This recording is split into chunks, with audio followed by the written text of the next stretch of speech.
When it comes to comic book movies, it's important to have a certain amount of suspension of disbelief. Still, sometimes you can't help but wonder exactly how some plot turns went down. While Captain America Civil War was awesome from start to finish, there were some moments that made us go, hey, wait a minute. Oh, and watch out, major spoilers ahead. Blurred Vision.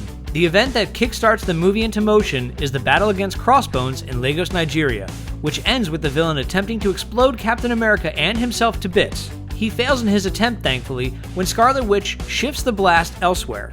Unfortunately, her actions accidentally lead to the deaths of several relief aid workers. You know who probably could have saved the day? The Vision, who simply wasn't there. It's not like he had an exciting personal life or anything, so why was he absent? It's never explained, but if we had to guess, it's because his presence would have changed the nature of the fight, and prevented that part of the plot from working.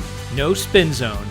Before unveiling the Sokovia Accords, General Ross takes the Avengers for a guilt trip down memory lane. He reflects on the various incidents that have taken place since their inception as a team, focusing on the innocent casualties and damages that happened as a result. The Battle of New York is one of the key talking points, although he avoids mentioning how the World Security Council ordered a nuclear strike against the alien invasion in Manhattan, which certainly would have caused far more damage than the Avengers did. Why didn't someone from the Avengers speak up and point that out? You'd also think that someone on the team would have noted that Scarlet Witch's actions in Lagos saved even more lives by removing Crossbones' blast from ground level, which was much more populated. In fact, pretty much all of the incidents Ross mentions would have been way worse without the Avengers intervening, right?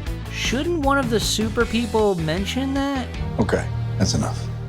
All about timing. Since the events of Avengers Age of Ultron that led to the death of his family, Civil War bad guy Helmut Zemo plans to destroy the Avengers by causing their inner conflict, disintegrating the group from within. What's confusing though is that a lot of his plan seems dependent on the Sokovia Accords, and they didn't even come into play until well after his plan started, right? Let's just accept that he's fast on his feet and adapted to the situation, just like this next situation. What if Iron Man hadn't shown up? So Zemo's big plan all along was to tear down the Avengers by turning them against each other, right? When he shows Tony Stark the video of his parents being slain by Bucky while he was all Winter Soldier mode, tempers flare all around and Cap's relationship with Iron Man goes up in smoke. Hooray for Zemo!